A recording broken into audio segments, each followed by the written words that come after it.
Kami dari kelompok 6 yang akan membahas materi Kerajaan Kahuripan dan Holing. Nah, di sini saya akan menjelaskan submateri yang pertama mengenai Kerajaan Kahuripan, yaitu historis Kerajaan Kahuripan.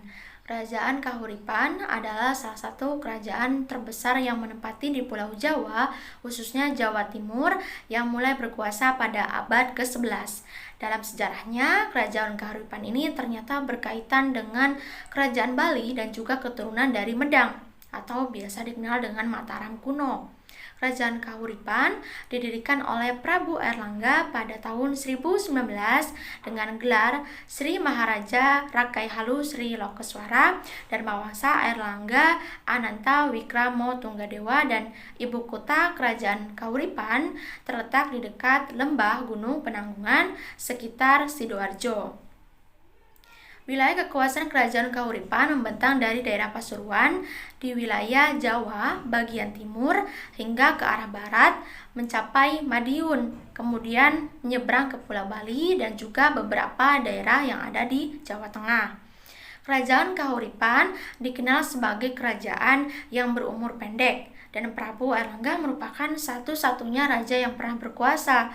Tetapi kerajaan Kahuripan tidak runtuh karena serangan musuh. Tetapi pada tahun 1045, Prabu Airlangga memutuskan untuk turun tahta dan membagi kerajaan untuk kedua putranya.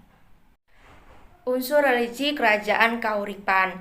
Kerajaan Kahuripan memegang prinsip agama Hindu karena hal ini selaras dengan keyakinan dari pendiri dari Kerajaan Kahuripan. Dan secara spesifik, aliran Hindu yang berkembang di sana adalah Siwa, terlihat dari sebagian besar prasasti peninggalannya. Dalam catatan agama Hindu, dipercaya bahwa bumi ini dibentuk oleh 7 buah laut dan juga benua dan memiliki pusat. Dan orang-orang Kerajaan Kahuripan dahulu percaya bahwa pusatnya berada di puncak Mahameru. Dipercaya bahwa banyak dewa-dewa yang bersemayam di Gunung Semeru tersebut. Namun tidak hanya Hindu, ajaran Buddha juga tumbuh di sana, persis seperti di Medang Kamulan dulu, dan orang-orang di sana mampu menemukan cara agar bisa berdampingan satu sama lain. Unsur kemasyarakatan Kerajaan Kahuripan. Unsur kemasyarakatan Kerajaan Kahuripan dibagi menjadi dua kehidupan. Yang pertama kehidupan politik dan yang kedua kehidupan sosial. Pertama, kehidupan politik Kerajaan Kahuripan. Airlangga merupakan keturunan Empu Sendok, seseorang yang terkenal sebagai penguasa dari Medang. Kemudian Airlangga melakukan pernikahan dengan anak dari Raja Medang Kamulan yang terakhir, yakni Dharma Wangsa. Namun pada saat pernikahan tersebut sedang berlangsung, secara tiba-tiba terjadi sebuah penyerangan dari kerajaan yang pada waktu itu dianggap dan dikenal sebagai kerajaan yang kuat, yang mana kerajaan yang dimaksud adalah Kerajaan Sriwijaya. Dengan adanya hal itu, Airlangga tidak memungkinkan untuk hanya diam saja, sehingga ia memutuskan untuk menyelamatkan dirinya ke dalam hutan bersama dengan pengikutnya yang setia, di mana letaknya berada di sebuah pegunungan.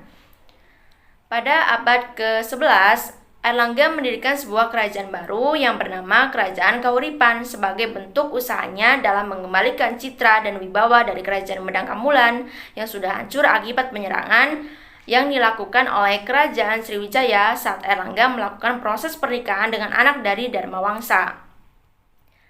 Selama berdirinya Kerajaan Kahuripan, terjadilah beberapa kejadian perseteruan berupa adanya perang dengan kerajaan yang lain seperti Wurawari dan Putri. Namun, seiring dengan berjalannya waktu, Airlangga dapat membawa Kerajaan Kahuripan mencapai kesejahteraan.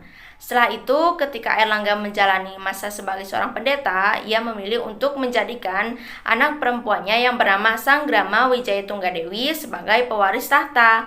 Tetapi rencana ini tidak sesuai dengan apa yang diharapkan oleh Airlangga, yang mana putrinya lebih memilih menghabiskan sisa waktu hidupnya untuk bermeditasi. Pada akhirnya, jalan keluar yang diambil oleh Airlangga dengan memberikan tahta kerajaan kepada kedua putranya yang bernama Sri Samara Wijaya dan Mahapanci Gasarakan, supaya terhindar dari adanya perselisihan.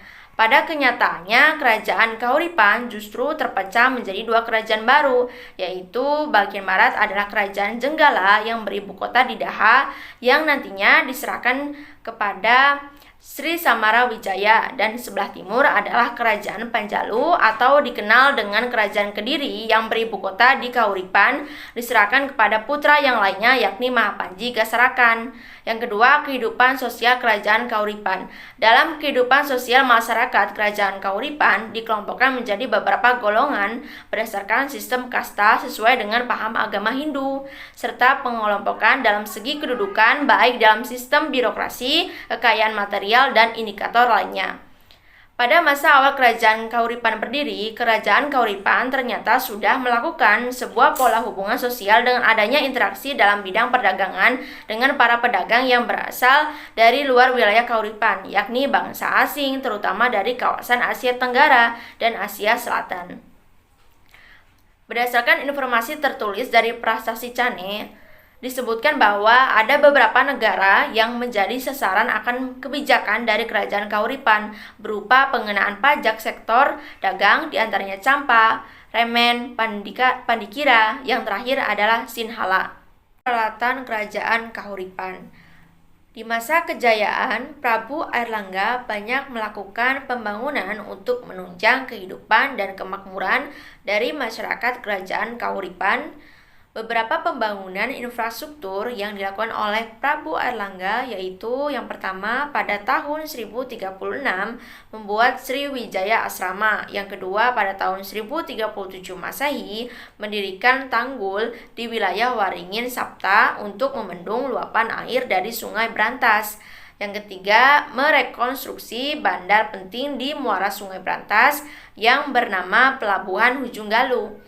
Yang keempat, membangun dan mempersiapkan jalan penghubung daerah kekuasaan di pesisir dengan pusat Kerajaan Kahuripan yang ada di pedalaman untuk memudahkan area jalan bagi masyarakat.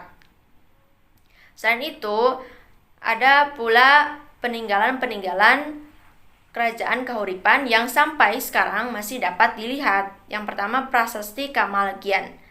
Prasasti ini menjelaskan tentang tujuan pembangunan untuk membendung luapan air Sungai Brantas yang menyebabkan banjir pada beberapa desa dan membuat area sawah masyarakat menjadi rusak. Prasasti ini ditemukan di Klagen, Kabupaten Sidoarjo, Jawa Timur. Yang kedua, Prasasti Pucangan. Prasasti Pucangan menjelaskan tentang silsilah keluarga Prabu Airlangga secara runtut. Selain itu, di dalam prasasti juga menjelaskan tentang perintah untuk pembangunan sebuah pertapaan di kawasan Pucangan di area Gunung Penanggungan. Yang ketiga, Candi Belahan. Berbagai candi dibentuk pada saat Kerajaan Kahuripan berdiri karena sang raja yang juga sangat taat dalam agama, salah satunya adalah Candi Belahan. Candi Belahan adalah tempat area pemandian Kerajaan Kahuripan. Di area tersebut ada kolam pemandian berbentuk persegi panjang dengan sumber mata air yang berasal dari sungai. Adapun unsur dari mata pencaharian Kerajaan Kahuripan dalam memenuhi segala kebutuhan hidup yang diperlukan oleh masyarakat Kerajaan Kahuripan, mereka melakukan kegiatan perekonomian yang mengandalkan pada sektor pertanian sesuai dengan letak geografis tempat tinggalnya yang berada di daerah sekitar pegunungan. Selain itu, sektor perdagangan menjadi pilihan lain di mana mereka mampu menghasilkan banyak jenis usaha seperti komoditas beras yang menjadi pegangan utama dari komoditas sektor dagang Kerajaan Kahuripan. Dan yang terakhir, masyarakat Kerajaan Kahuripan mengandalkan pada sektor kerajinan serta bangunan yakni dari kayu dan porselin. Lalu dari sistem bahasa dapat dilihat dari peninggalan prasasti-prasasti yang masih terlihat bentuknya. Dalam bahasa yang digunakan dari setiap prasasti menggunakan bahasa Jawa kuno dan juga Sanskerta. Contohnya Prasasti Kamalagian dan juga Prasasti Pucangan yang dalam penulisannya menggunakan bahasa Jawa kuno. Lalu pada unsur pengetahuan, pada saat pemerintahan Prabu Airlangga, seni sastra sangat berkembang. Pada tahun 1035 Masehi, Empu Kanwa yang mengubah kitab Arjuna Wihaha yang merupakan adaptasi dari epik Mahabharata, dapat dikatakan bahwa ilmu pengetahuan berkembang pada saat itu, tulisan dan juga pengetahuan dalam membuat candi. Selain itu, Prabu Airlangga pernah memerintahkan pembangunan infrastruktur untuk memudahkan rakyat, seperti pembangunan tanggul, jalan penghubung, dan juga asrama. Itu artinya masyarakat sekitar mempunyai pengetahuan dalam membuat bangunan-bangunan yang dapat memudahkan akses kehidupan mereka. Lalu selanjutnya unsur seni. Yang pertama, seni bangunan. Ada sebuah kuil bernama perdikan atau sima yang dianggap sakral dan dilakukan penjagaan di sekitar kuil tersebut sejak dahulu secara turun-temurun. Selain itu, relief pada bangunan Candi Tenggowangi yang berada di Kecamatan Pare, Kabupaten Kediri, Jawa Timur, yang mana relief pada candi tersebut diambil dari cerita yang mengkisahkan tokoh yang bernama Arjuna. Lalu yang kedua ada seni sastra. Hal ini dapat dibuktikan dengan Airlangga yang memerintahkan kepada Empu Kanwa agar melakukan suatu tugas, yaitu mengubah suatu kakawin yang ada bernama Kitab Arjuna Wiwaha berdasarkan atas hasil adaptasi dari epik Mahabharata. Tujuan penulisan kakawin tersebut sebagai upaya menghidupkan serta membangkitkan semangat akan daya juang bagi Raja Airlangga guna keberhasilan akan misi ekspansi atau perluasan wilayah yang terjadi sekitar tahun 1035 Masehi. Lalu adapun peristiwa-peristiwa penting yang terjadi di Kerajaan Kahuripan. Yang pertama, Prabu Airlangga membangun Hujung Galuh. Pembangunan ini dibuat untuk mengembangkan perdagangan dengan pembuatan tanggul di sepanjang Sungai Berantas, sehingga kapal-kapal dagang dapat masuk ke kota Raja Kahuripan. Lalu kemudian, Pelabuhan Hujung Galuh menjadi pusat perdagangan internasional. Lalu yang kedua, pembangunan-pembangunan yang dilakukan oleh Prabu Airlangga dalam rangka mensejahterakan rakyatnya. Lalu yang ketiga, memecah kerajaan Kahuripan menjadi dua. Tidak seperti kebanyakan kerajaan lain yang runtuhnya disebabkan oleh serangan kerajaan lain karena ingin menaklukkan kekuasaan. Tetapi Prabu Airlangga membagi dua kerajaan Kahuripan dan memberikan kekuasaan kepada dua putranya, yakni Mapanji Garasakan dan juga Sri Samarawijaya. Mapanji mengambil kekuasaan Janggala yang berada di wilayah Kahuripan sebelumnya. Lalu Samarawijaya yang mengambil alih kekuasaan di Kediri yang daerahnya cukup jauh dari pusat pemerintahan Kahuripan sebelumnya. Baik, dilanjutkan saja pemaparan materi dari saya, yaitu tentang Kerajaan Kalingga atau Holling. Yang pertama ada historis kerajaan. Kerajaan Holling atau Kalingga adalah kerajaan tertua di Jawa setelah Kerajaan Tarumanegara. Berdirinya kerajaan ini diperkirakan pada abad 6 Masehi. Sumber yang menunjang adanya kerajaan ini adalah cerita Parahyangan dan catatan dari negeri Tiongkok. Dari catatan ini bisa diperkirakan bahwa kerajaan ini terletak di Jawa Tengah bagian utara dan berbatasan dengan Bali atau Poli. Dengan letaknya di Jawa Tengah, pendapat ini juga didukung oleh para sejarawan yang mengatakan pusat Kalingga berada antara Kabupaten Pekalongan dan Jepara. Namun lokasi kerajaan ini masih menjadi perdebatan. Di Kalingga juga ada beberapa raja yang menjabat, seperti yang pertama itu Prabu Wasamurti dari 594 sampai 605 Masehi. Kemudian Prabu Wasugeni dari 605 sampai 632 Masehi. Lalu ada Prabu Wasudewa dari 632 sampai 652 Masehi. Kemudian dilanjutkan oleh Prabu Wasukawi yaitu 652 Masehi. Kemudian ada Prabu Kiratasinga dari 632 sampai 648 Masehi. Kemudian Prabu Kartikeya Singa dari 648 sampai 674 Masehi. Dan yang terakhir adalah Ratu Sima dari 674 sampai 695 Masehi. Kemudian unsur religi. Pada waktu keemasannya, Holling menjadi pusat agama Buddha di Jawa. Agama Buddha yang berkembang adalah agama Buddha Hinayana, bahwa pada 664 ada pendeta yang datang dari Cina bernama Huining.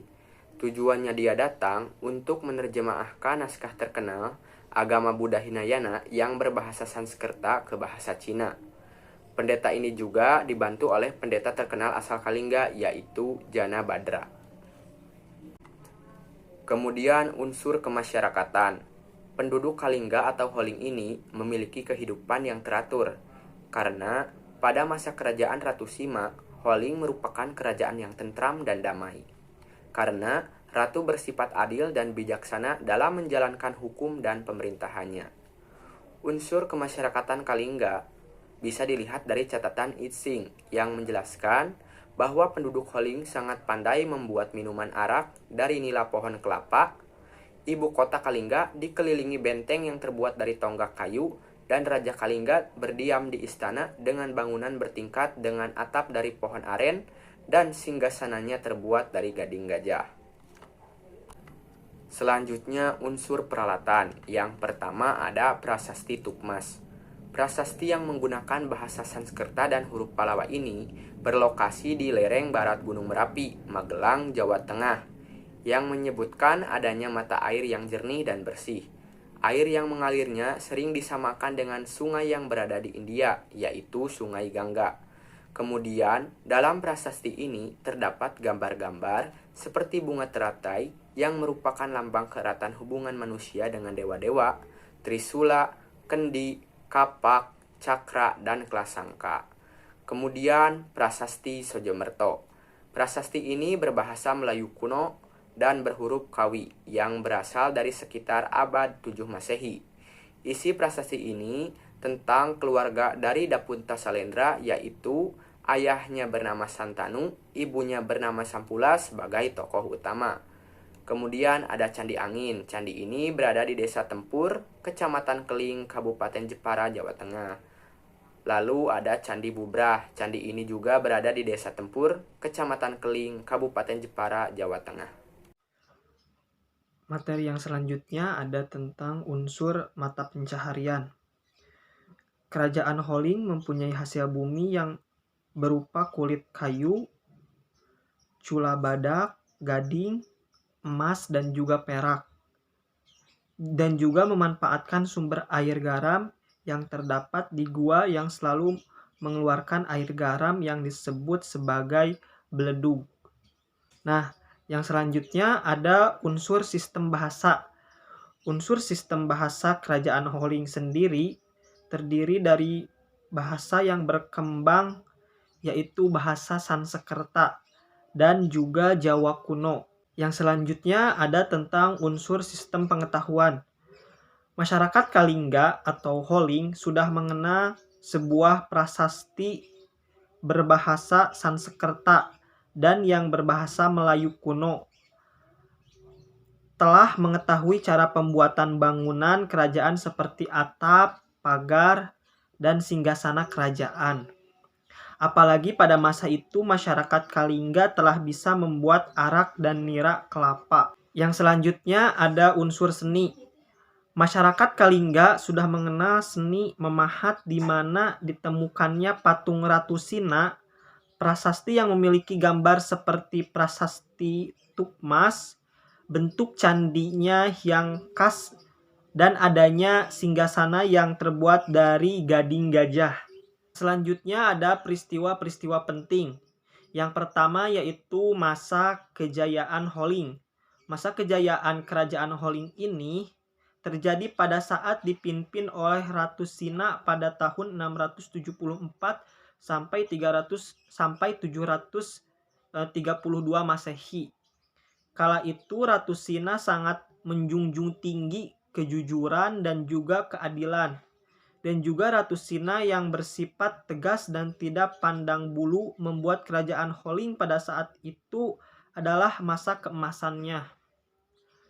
Bahkan dinasti Taksis pada tahun 674 Masehi mengurungkan niatnya untuk menyerang kerajaan Holing karena Ratu Sina yang dianggap sebagai pemimpin yang kuat. Nah, yang kedua ada runtuhnya kerajaan Holing.